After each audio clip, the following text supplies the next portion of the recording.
आतंकवाद परस्त पाकिस्तान इन दिनों दोहरी मार झेल रहा है।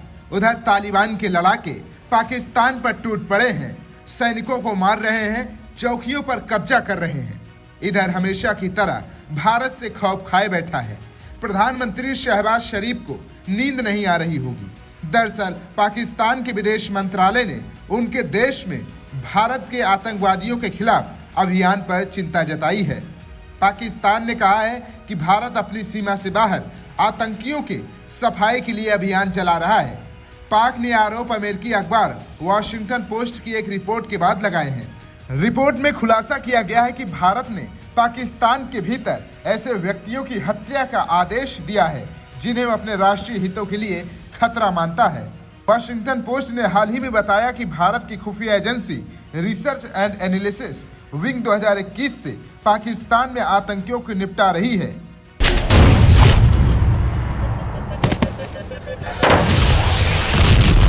बता दें कि इसी तरह के दावे पहले द गार्जियन ने भी किए थे, जिसमें कहा गया था कि भारत सरकार ने विदेश में रहने वाले कथित आतंकवादियों को खत्म करने की व्यापक रणनीति के तहत पाकिस्तान में कम से कम 20 व्यक्तियों की हत्या का आदेश दे दिया था।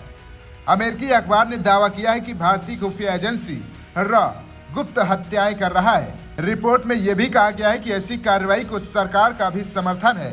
हालांकि इन आरोपों को पहले भी भारत खारिज कर चुका है और कह चुका है इसको लेकर आज तक कोई सबूत पेश नहीं किया गया है।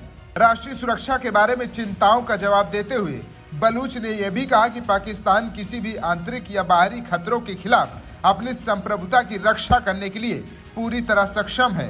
एक और प्रश्न का जवाब देते हुए प्रवक्ता ने कहा, ग्वादार बंदरगाह पर पाकिस्तान की स्थिति को स्पष्ट करते हुए कहा कि इसे केवल पाकिस्तान के विकास के लिए चीन के समर्थन से विकसित किया गया है और विदेशी शक्तियों को सैन्य अड्डे देने की किसी भी मंशा से इनकार किया। इस्लामाबाद में विदेश मंत्रालय की प्रवक्ता मुमताज जहरा बलूच ने इन कार्रवाइयों की निंदा करते हुए कहा कि भारत का आतंकवादियों के खिलाफ अभियान पाकिस्तान से बाहर भी फैल गया है। उन्होंने कहा कि ये कार्रवाई केवल पाक ही नहीं, वैश्विक स्तर पर कई देशों में चिंताएं पैदा की है। Bureau report, VK news. VK news, राष्ट्र के नाम।